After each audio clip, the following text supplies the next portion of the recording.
Եթերում ազատ լուրերի հիմնական թողարկումն է, ես Անի Ստեփանյանն եմ, կարևորի մասին նախամարոտ։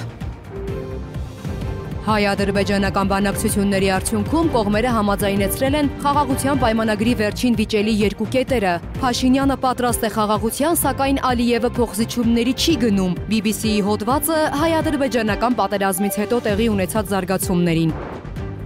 Եթե պաշտոնական Երևանը Հայաստանի անվտանգության վերաբերյալ սպառնալիք տեսնի, հանրությանը կհայտնի, հայտարարել է անվտանգության խորհրդի քարտուղարը՝ ի պատասխան լրագրողների դիտարկմանը, թե հրադադարը խախտելու Բաքվի մեղադրանքներն ու Երևանի հերքումները նման են 44-օրյա պատերազմի մեկնարկի սցենարին։ Արմեն Գրիգորյանի ճեպազրույցը։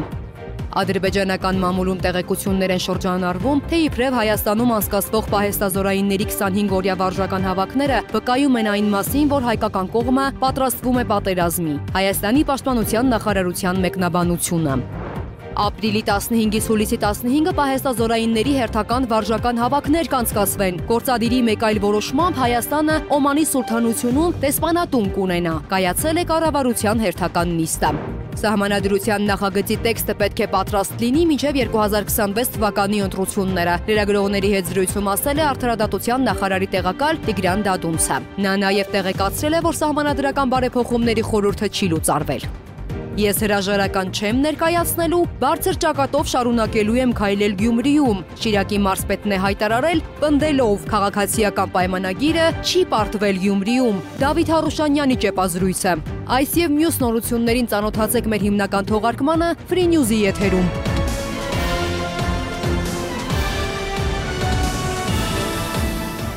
Լյուքսեմբուրգի փոխվարչապետ արտաքին գործերի եւ արտաքին առևտրի նախարար Քսավիե Բետելը ԵԽԽՎ նստաշրջանում անդրադարձել է Հարավային Կովկասին։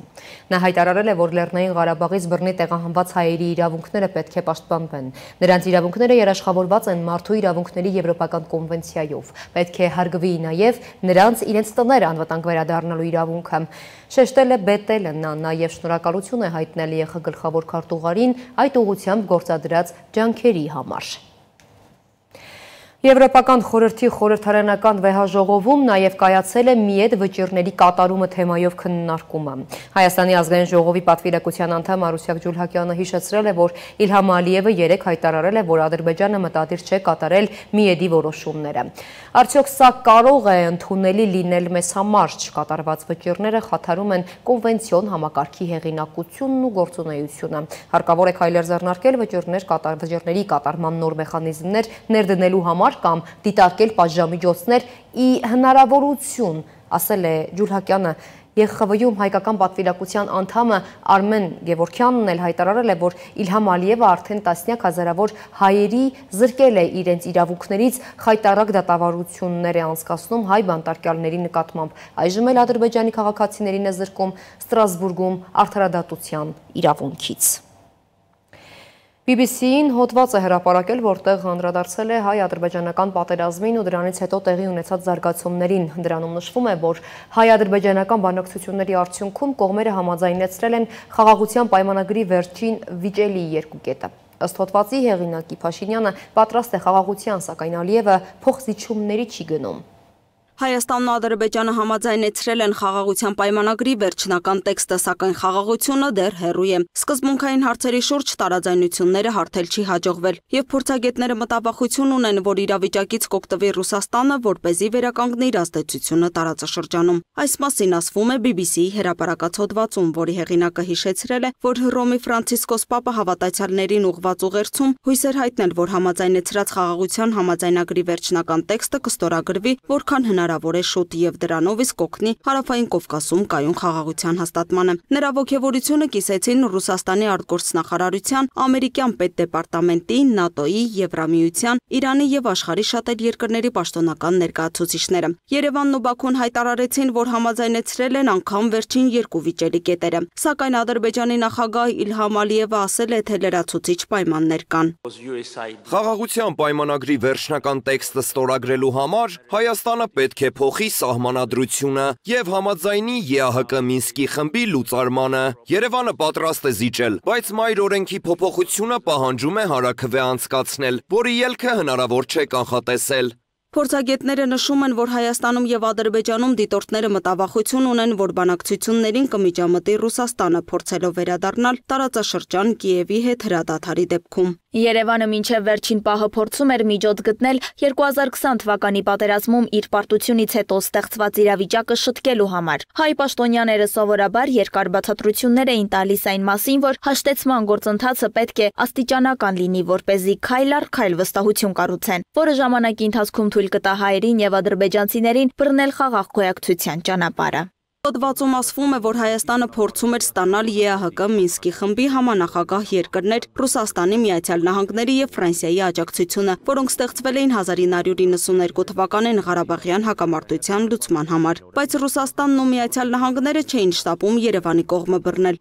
իսկ Ֆրանսիայի հայանպաստ դիրքորոշումը միայն Փարիզին հանեց Ադրբեջանի դեմ։ Մասնավորապես նշվում է, որ 2022 թվականին ռուս-ուկրաինական պատերազմից եւ հայ-ադրբեջանական սահմանին էսկալացիայից հետո Մոսկվան հրաժարվեց աջակցել Երևանին, իսկ հայկական կողմը վերջնականապես կորցրեց հավատը Ռուսաստանի երաշխիքների նկատմամբ։ Ի տարբերություն Ղարաբաղի, Հայաստանի միջազգայինորեն ճանաչված տարածքների վրա տարածվում են անվտանգության երաշխիքները ՀԱՊԿ-ի Մոսկվայի գլխավորած ռազմական դաշինքի շրջանակում, բայց Երևանը այստեղ եւս մենակ մնաց Բաքվի հետ։ Հոդվածի հեղինակը հիշեցնում է, որ դրանից հետո հայկական կողմի սահմանին տեղակայվեց Եվրամիության քաղաքացիական դիտորդական առաքելությունը, իսկ 2025 թվականի հունվարին Ջո Բայդենի վարչակազմի վերջին օրերին Վաշինգտոնում կնքվեց Հայաստանի հետ Միացյալ Նահանգների ռազմավարական գործընկերության համաձայնագիրը։ Զուգահեռաբար Հայաստանի վարչապետ Նիկոլ Փաշինյանը Ղարաբաղը ճանաչեց Ադրբեջանի մաս եւ համաձայնեց դեռ վերջերս աներևակայելի զիջումների խաղաղության հույսով։ Տարածաշրջանի հարցերով փորձագետ Զաուր Շիրիևի խոսքով միայն Մոսկվայի ուշադրությունը շեղելու եւ նրա տարածաշրջանային ազդեցության թուլացման ֆոնին սկսվեցին լուրջ բանակցություններ։ Ունենալով անվիճելի ռազմական առավելություն հարևանի նկատմամբ եւ Եվրամիության կարևոր գազային գործընկերոջ կարգավիճակ, Բաքուն ռազմական ճանապարհով վերականգնեց իր ամբողջ տարածքի վերահսկողությունը,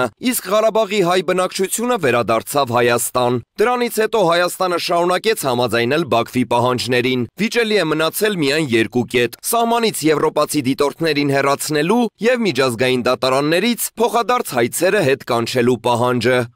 Ներկայացնելով փորձագետների դիրքորոշումները, հոդվածագիրը նշում է, որ եվրոպացի դիտորդները Հայաստանում հայտնվեցին 2023 թվականի փետրվարին, երբ ադրբեջանական ուժերը սահմանային էսկալացիաների արդյունքում գրավեցին Հայաստանի տարածքի մի փոքր մասը։ Դիտորդների խնդիրն է հետևել, թե ով է առաջինը խախտում հրադադարը։ Հաղորդվում է, որ նրանց ներկայությունը սահմանին Երևանին ոչ թե պաշտպանություն, այլ գոնե հույս էր տալիս, որ կերաշխավորեին օբյեկտիվ տեղեկատվություն այն մասին, թե իրականում ով ում վրա է հարձակվում, թեև այդ հանգամանքը խիստ նյարդայնացնում է Բաքվին։ Ադրբեջանական իշխանամետ լրատվամիջոցները եվրոպացի դիտորդներին մեղադրում են տարածաշրջանի ապակայունացման եւ լրտեսության համար։ Ըստ հոդվածի, ի վերջո Փաշինյանը համաձայնել է ընդունել Ադրբեջանի այդ պահանջները, կարծելով, որ Հայաստանն այլ ընտրանք չունի, իսկ խաղաղության պայմանագիրը կարող է ապահովվել։ Երկու կետերն էլ ներառվել են խաղաղության պայմանագրի վերջնական տեքստում եւ հենց այն ստորագրվի, Երևանը պատրաստ կլինի հրաժարվել եվրոպացի դիտորդների ծառայությունից եւ միջազգային դատարաններից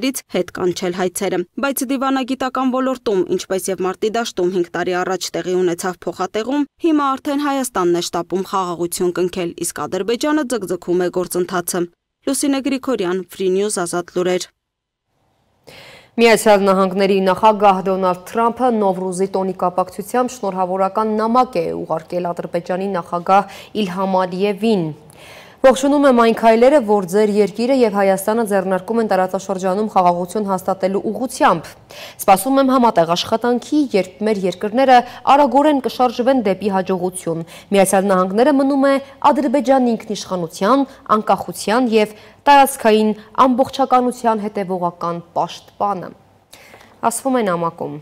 Հայաստանի պաշտպանության նախարարությունը երեկ հայտնել էր, որ Հայաստանի եւ Իրանի զինված ուժերի հատուկ նշանակության ստորաբաժանումները ապրիլի 9-ից 10-ը անցկացնելու են համատեղ զորավարժություն։ Զորավարժությունը ենթադրում է Հայաստան-Իրան պետական սահմանին տեղակայված սահմանային անցակետերի վրա պայմանական ահաբեկչական խմբերի հարձակումը չեզոքացնելու գործողություններ։ Նշել էր Հայաստանի պաշտպանական գերատեսչությունը։ Իսլամական հեղափոխության պահապանների կորպուսի ցամաքային զորքերի հրամանատարի տեղակալ Վալիոմանին մանրամասները ներկայացրել համատեղ զորավարժության մասին, նշելով, որ դրանք խաղաղ բնույթ են կրում։ Խաղաղ վարժանքները 2 օր կանցկացվեն սահմանամերձ Նորդուս շրջանում։ Երկու երկրների սահմանային տարածքները ռազմավարական նշանակություն ունեն, հաշվի առնելով տարածաշրջանի խոցելի դիրքը։ Մենք հույս ունենք, որ խաղաղ զորավարժությունները կանցկացվեն սահմանված նպատակներին համապատասխան եւ ժամանակին, նշել է Մանին։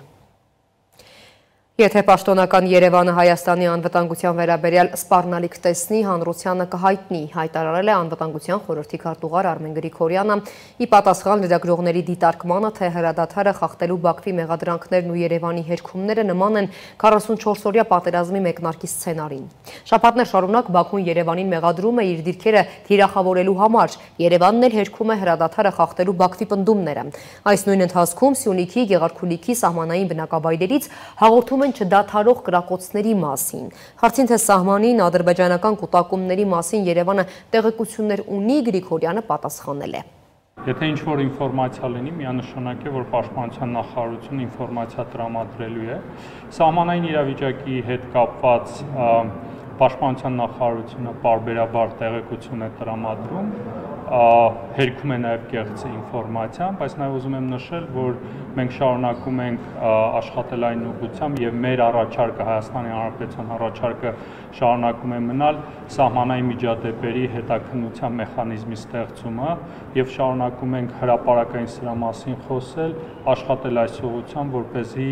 սահմանային միջադեպերի հետաքննության մեխանիզմ ունենա։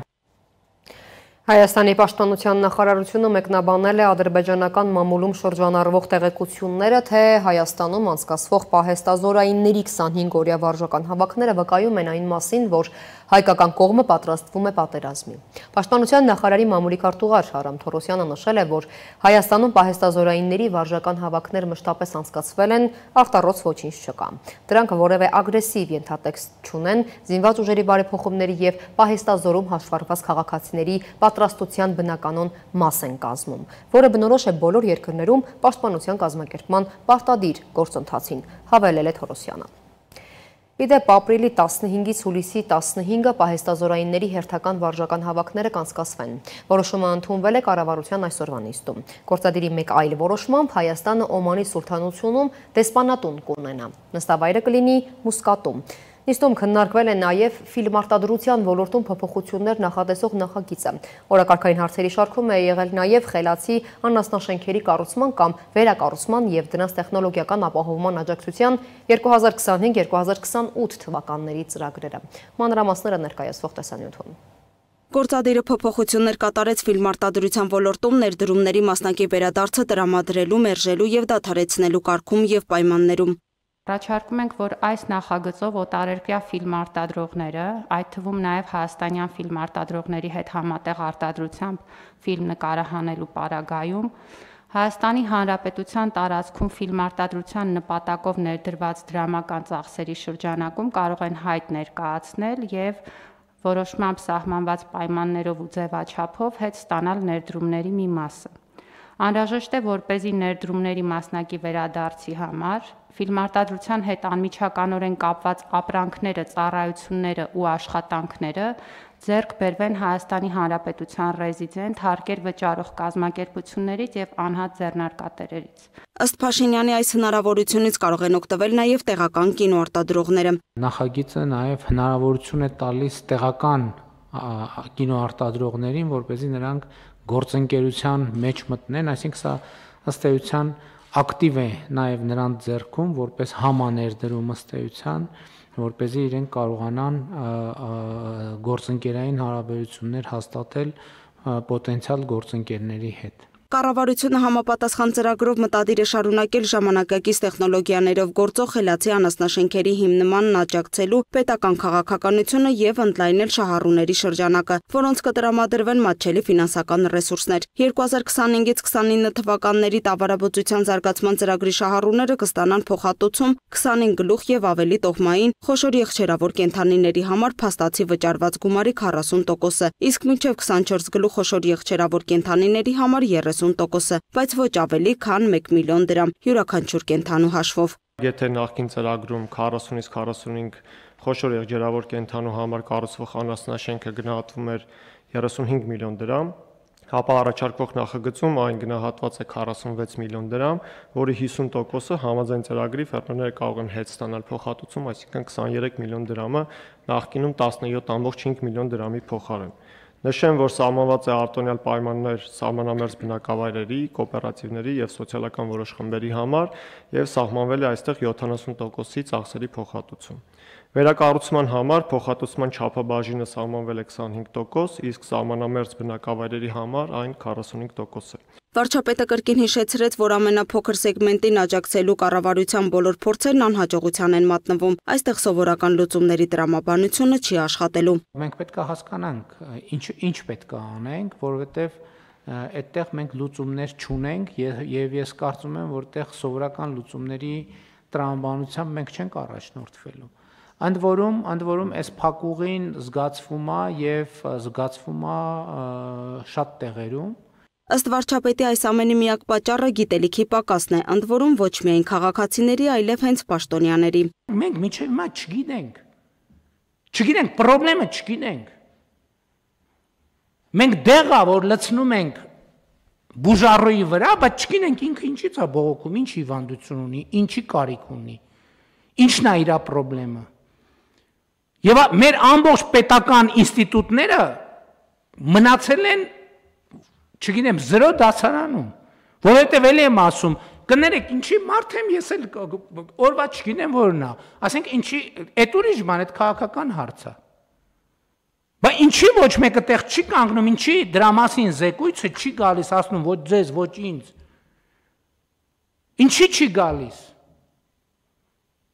Որտեղ այդ մարդիկ գիտելիքի պակաս ունեն։ Փոփոխություններ են կատարվել նաև կառավարության 2020 թվականի հուլիսի 16-ի ինժեներական քաղաք ներդրումային ծրագրին հավանություն տալու, ծրագրի շրջանակում իրականացման տարածք սահմանելու, հողակտորների նվիրաբերության, ծրագրի իրականացման գլխավոր օպերատոր ճանաչելու, ինժեներական կենտրոնի կառուցման, մասնակցության չափորոշիչներ սահմանելու, հավաստագրման հանձնաժողով ստեղծելու, հողի նվիրաբերության եւ գրավող պարտավորությունների ապահովման պայմանագրի ձևը հաստատելու մասին որոշման մեջ անհրաժեշտությունն առաջացել է առկա խոչընդոտների համար։ Ինժեներական քաղաքում ներկայումս կառուցվող բիզնես աքսելերատորի շենքը ապագայում, ինչպես նաև արդեն իսկ գործող ազգային գերհամակարգչային կենտրոնը եւ առհասարակ բոլոր ենթակառուցվածքների սպասարկման վճարները բնականաբար ավելի մեծ քանակությամբ ընկերությունների միջև են կիսվելու, ինչը ապագայում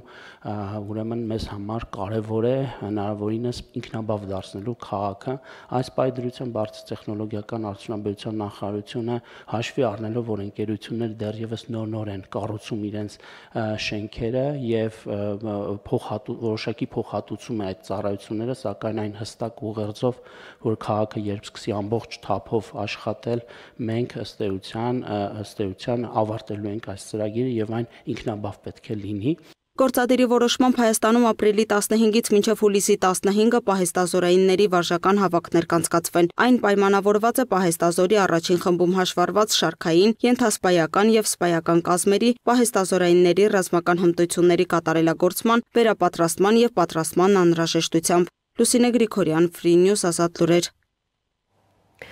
Ունենք շատ քիչ ժամանակ սահմանադրության նախագծի տեքստը պետք է պատրաստ լինի մինչև 2026 թվականի ընտրությունները։ Կառավարության նիստից հետո լրագրողների հետ զրույցում ասել է Արդարադատության նախարարի տեղակալ Տիգրան Դադունցը։ Նա նաև տեղեկացրել է, որ սահմանադրական բարեփոխումների խորհուրդը չի լուծարվել եւ Արդարադատության նախարարությունը գործակցում է տեքստի հետ կախված աշխատանքների մասով։ Հայաստանի արդարադատության նախարարությունը ներկայում աշխատում է նոր սահմանադրության տեքստի մշակման վրա։ Նախարար Սրփուհի Գալյանը հայտարարել էր, որ որոշվել է միանգամից աշխատել սահմանադրության տեքստի, այլ ոչ թե սահմանադրության նոր հայեցակարգի վրա։ Արդարադատության փոխնախարար Տիգրան Դադունցը կառավարության նիստից հետո լրագրողների հետ զրույցում անդրադառնալով հարցին, թե ինչու է նախարարությունը նոր հայեցակարգի փոխարեն աշխատում տեքստի վրա, նշել է, որ պատճառը սեղմ ժամկետներն են։ Մինչև հաջորդ ընտրությունները 2026 թվականի ունենք հանձնարարական, որ պետք է սահմանադրության նախագծի տեքստը պատրաստ լինի։ Սահմանադրության նախագծի տեքստը, որը վարչապետն է այդ հանձնարարականը տվել, դրա մասին բոլորս գիտենք։ Իսկ ինչու հարցի պատասխանը ինչու հայեցակարգ չէ, այլ հենց միանգամից սահմանադրություն, առաջինը, որ ժամկետի այո խնդիր ունենք մեկ, երկրորդը հայեցակարգի հայեցակարգի վրա շատ երկար աշխատանք տարվել է վերջին 2-3 տարիների ընթացքում եւ նաեւ ունենք չասեմ հաստատված հայեցակարգ, այլ ունենք հայեցակարգային փաստաթուղթ, որտեղ կենտրոնացվել են տարբեր խորհրդի տարբեր անդամների եւ նաեւ նախարարության կողմից մշակված հայեցակարգային կտորները։ Դադունցը նշել է նաեւ, որ տեքստի վրա աշխատում են հիմք ընդունելով արդեն մշակված հայեցակարգային փաստաթղթերը, նաեւ խորհրդի անդամների ներկայացրած առաջարկները, իսկ այն, որ նոր հայեցակարգի վրա չեն աշխատում, ամենևին չի ենթադրում, որ սահմանադրական բարեփոխումների խորհուրդը չի գործում։ Մենք պայմանավորվել ենք, առաջարկել ենք խորհրդի անդամներին, որ խորհրդի սահմանադրության տեքստը երբ որ մշակվի, գլուխ առ գլուխ կամ թեմա առ թեմա ներկայացվելու է սահմանադրական բարեփոխումների խորհրդի անդամներին, իրենք դրանք կարող են նայել, դիտարկումներ ներկայացնել եւ նորից թեմա առ թեմա գլուխ առ գլուխ մենք կարողանալու ենք իրենց հետ քննարկել, այսինքն ներողություն սահմանադրական բարեփոխումների խորհուրդը չի լուծարվել եւ գործում է։ Անդրադառնալով հարցին, թե արդյոք քննարկվում է փոփոխություն սահմանադրության նախաբանում, որում հողում կա անկախության հռչակագրին, Դադունցը պատասխանել է։ Նախաբանի առումով կրկին նշեմ, որ փոփոխության հարց չի քննարկում եւ քանի որ սահմանադրությունը իրավաքաղաքական փաստաթուղթ է, իրավական առումով էլ սահմանադրական դատարանը առնվազն գործող սահմանադրության մասով այս հարցին պատասխանում է։ Ադրբեջանը որպես Հայաստանի հետ խաղաղության համաձայնագիրը ստորագրելու նախապայման առաջ է քաշում Հայաստանի սահմանադրության մեջ փոփոխությունների անհրաժեշտությունը, պնդելով, թե այն իբրև Ադրբեջանի նկատմամբ տարածքային պահանջներ է պարունակում։ Բաքուն հիշատակում է սահմանադրության նախաբանում առկա հղումը Հայաստանի անկախության հռչակագրին, որտեղ էլ խոսք է գնում Հայաստանի եւ Լեռնային Ղարաբաղի միավորման մասին։ Հայկական կողմը բազմիցս հայտարարել է, որ Հայաստանի սահմանադրությունը տարածքային պահանջ որևէ երկրի նկատմամբ չի պարունակում։ Նաեւ Հայաստանի Սահմանադրական դատարանն է հայտարարել, որ սահմանադրության մեջ որևէ երկրի նկատմամբ տարածքային պահանջ չկա։ Անդրադառնալով նախաբանի առնչությամբ ադրբեջանական կողմից հնչող մտահոգությանը, Դադունցը հիշեցրել է, որ սահմանադրական դատարանն իր վերջին որոշման մեջ այդ հարցին պատասխան տվել է։ Թե չեմ սխալվում, նախարարը նույնպես նշել է այն մասին, որ գոնե մեր հարթությունում սահմանադրական դատարանը այս հարցին արդեն պատասխանել է։ Այսինքն գործող տեքստի համեմատությամբ չլինեն այնպիսի փոփոխություններ, որոնք կարող են նման ազդեցությունների հանգեցնել։ Արդարադատության փոխնախարարն անդրադարձել է նաև օրեր առաջ Նոբարաշեն քրեակատարողական հիմնարկում տեղի ունեցած միջադեպին, երբ ցմահ դատապարտյալներն ահազանգել էին ծեծի ենթարկվելու մասին։ Ըստ Դադունցի, օրենքով սահմանված կարգով եղել է միջամտություն քրեակատարողական հիմնարկում անվտանգություն ապահովելու եւ կարգուկանոն հաստատելու նպատակով։ Նա վստահեցրել է, որ ծառայողական քննություն է ընթանում, պարզելու համար, թե արդյոք այդ միջամտությունն անցել է թույլատրելի սահմանը։ Բոլոր հարցերի պատասխանները կլինեն եւ ծառայողական քննության եւ քրեական գործի շրջանակներում, վստահեցրել է Պաշտոնյան։ Սոնա Գիշյան, Սեյրան Հակոբյան, Free News, Ազատ լուրեր։ Ես հրաժարական չեմ ներկայացնելու, բարձր ճակատով շարունակելու եմ քայլել Գյումրիում։ Այս մասին էլ լրագրողների հետ զրույցում ասել է Շիրակի մարզպետ Դավիթ Հարուշանյանը, անդրադառնալով լուրերին, թե Գյումրու ընտրություններին գրանցած արդյունքից հետո վերջինս պետք է հրաժարական ներկայացնի։ Ըստ Հարուշանյանի, քաղաքացիական պայմանագիրը առաջիկայում մանդատները վերցնելուց հետո պաշտոնապես կհայտարարի, թե առաջիկա ավականու նիստում քաղաքապետի թեկնածու ընտրելու ժամանակ քաղաքական թիմը կառաջադրի իր թեկնածուին, թե ոչ։ Հարուշանյանի խոսքով 17200 քվ ստացած ուժն իր դիրքորոշումը հստակ կարտահայտի, ինչ վերաբերում է այն պնդումներին, թե քաղաքացիական պայմանագիրը պարտվել է թե Փարաքարում, թե Գյումրիում, Հարուշանյանը նշել է։ Ժողովուրդ ջան, ինչքան ուզում եք նույն հարցը տվեք, ՔՊ-ին չեն մերժել Գյումրիում, ՔՊ-ին տվել են 10, ձեզ է թվում, թե չեն տվել, ձեզ է թվում, թե չեն տվել, քաղաքը կառավարում է ավականիներով եւ 14 մանդատ ունեցող ամենամեծ խմբակցությունը։ Դուք Ժողովուրդ ջան, ինչքան ուզում եք ասեք, այն իմ ասածները ինչ որ ասում եմ, գյումրեցիները շատ լավ գիտեն, շատ լավ հասկանում են ինչի մասին եմ խոսում, ու ինչ որ ես արդեն 2 ամիս ասում էի հարցազրույցների ժամանակ, գյումրեցիները շատ լավ այդ ամեն ինչը ֆիքսել են եւ 17200 եկել մեր Սարիգին ու քաղաքացիական պայմանագիր կուսակցության տայն է տվել։ ՔՎ-ները 17200 ՔՎ-ին քաղաքի ժողովուրդ ջան, էլի եկել ասում եք պարտվել ենք։ Ինչն ենք պարտվել։ Կարող եմ ասել, Փարաքյանում պարտվել ենք ժողովուրդ ջան, ու շատ նորմալ գործընթաց է, երբ որ ընտրությունների ժամանակ որևիցե ուժ պարտվում է, որևիցե ուժ հաղթում է։ Շարունակում ենք թողարկում, անցնենք միջազգային նորություններին։ Թուրքիայի ազգային պաշտպանության նախարարության աղբյուրները հայտնել են, որ նախորդին Ադրբեջանում կայացել է Սիրիայում անցանկալի միջադեպերի կանխարգելման մեխանիզմի ստեղծման առաջին տեխնիկական հանդիպումը։ Ավելի վաղ Թուրքիայի արտգործնախարար Հական Ֆիդանը հայտարարել էր, որ Անկարան մտադիր չէ հակամարտության մեջ մտնել որևէ երկրի, այդ թվում Իսրայելի հետ։ Իսկ իսրայելական կողմը նշել էր, թե Թուրքիան ցանկանում է ռազմաբազաներ հիմնել Սիրիայում, բայց իրենք թույլ չեն տա դա կարմիր գիծ է Իսրայելի համար։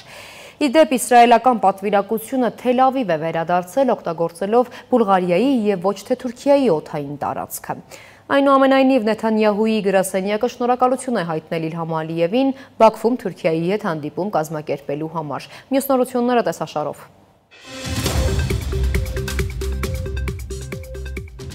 Ամերիկայի Միացյալ Նահանգների նախագահ Դոնալդ Թրամփը հայտարարել է կեսգիշերին ուժի մեջ մտած բոլոր փոխադարձ մաքսատուրքերի եռամսյա լիարժեք դադարի մասին։ Բացառություն է կազմում միայն Չինաստանը, աշխարհի մակարդակով երկրորդ մեծ տնտեսություն ունեցող այս երկրի համար կպահպանվեն բարձր սակագները։ Թրամփը հայտնել է, որ մաքսատուրքը 104%-ից կհասնի 125-ի այն բանից հետո, երբ Չինաստանը հայտարարել է ԱՄՆ-ի դեմ լրացուցիչ պատասխան տուրքերի կիրառման մասին։ Ելնելով այն ոչ հարգալից վերաբերմունքից, որ Չինաստանը ցուցաբերեց համաշխարհային շուկաների նկատմամբ, ես ներկայում բարձրացնում եմ ԱՄՆ-Չինաստան առևտրային հարաբերություններում գործող մաքսատուրքը հասցնելով 125%-ի։ Որոշումն ուժի մեջ է մտնում անմիջապես, նշել է Թրամփը, հավելելով, թե հուսով է մոտ ապագայում Չինաստանը կգիտակցի, որ ԱՄՆ-ն եւ այլ երկրների թալանն այլևս ընդունելի չէ։ Միաժամանակ նա հայտարարել է, որ Չինաստանը նույնպես ցանկանում է բանակցել մաքսատուրքերի հարցով։ Դոնալդ Թրամփը միջուկային համաձայնագրին վերադառնալու վերաբերյալ ԱՄՆ-ի եւ Իրանի պաշտոնյաների հանդիպումից օրեր առաջ կրկնել է ռազմական գործողություններ սկսելու իր մտադրությունը, եթե Թեհրանը չընդունի միջուկային համաձայնագիր կնքելու իր առաջարկը։ Ընդ որում նա ասել է, որ Իսրայելը կլինի հնարավոր ռազմական գործողությունների առաջնորդը։ Միակ բանը, որ նրանք չեն կարող ունենալ, միջուկային զենքն է։ Նրանք հասկանում են դա, ասել է Թրամփը։ Ամերիկայի Միացյալ Նահանգների նախագահը նաեւ կրկնել է անհրաժեշտության դեպքում ռազմական ուժ կիրառելու իր խոստումը եւ ասել, որ Իսրայելը մեծ դեր կունենա հնարավոր հարձակման մեջ։ Ղրղստանի ազգային անվտանգության պետական կոմիտեի աշխատակազմը հայտարարել է երկրում զանգվածային անկարգություններ կազմակերպելու եւ դրանց հաջորդող պետական հեղաշրջման փորձի կանխման մասին։ Նշվում է, որ Ղրղստանի ազգային անվտանգության պետական կոմիտեի տվյալներով խմբավորման բոլոր անդամները, որոնք մտադիր են եղել իրականացնել այդ ծրագրերը, բացահայտվել եւ կալանավորվել են։ Հաղորդվում է, որ ներկայում աշխատանքներ են տարվում կազմակերպիչներին բռնելու ուղղությամբ։ Դոմինիկյան Հանրապետությունում ջետ-սետ գիշերային ակումբում տանիքի փլուզման հետևանքով զոհվածների թիվը հասել է 184-ի, իսկ վիրավորներինը գերազանցել է 200-ը։ Հանրապետության արտակարգ գործողությունների կենտրոնի ղեկավարը մամուլի ասուլիսի ժամանակ նշել է, որ դեպքի վայրում գտնվող փրկարարները դեռ փնտրում են զոհեր եւ հնարավոր ողջ մնացածների, թեև ապրիլի 8-ի կեսօրից ի վեր ոչ ոք ողջ չի գտնվել։ Աղետը տեղի է ունեցել հայտնի մեներքիչ Ռուբի Պերեսի ելույթի ժամանակ։ Եմենի ապստամբ Անսար Ալլահ շարժումից ձևավորված հութիների զինված ուժերը հարվածներ են հասցրել Թել Ավիվի տարածքում գտնվող իսրայելական ռազմական օբյեկտին Յաֆա տիպի անօդաչու թռչող սարքի միջոցով։ Ապստամբները Կարմիր ծովի հյուսիսում հարձակվել են նաև ավիակիրի գլխավորությամբ ռազմածովային ուժերի ավիակիրի խմբի մի շարք նավերի վրա դարձյալ դրոնների միջոցով։ Հայտարարությունն արել է ապստամբների ռազմական խոսնակը։ Մարտի 15-ին Միացյալ Նահանգները նախագահ Դոնալդ Թրամփի հրամանով սկսել է գրոհել հութիների թիրախները, որոնք վերահսկում են Եմենի տարածքի մոտ 1/3-ը։ Իսկ այս ժամի համար նախատեսել էինք այսքանը, թողարկման ավարտին ծանոթացեք եղանակային կանխատեսումներին, ցտեսություն։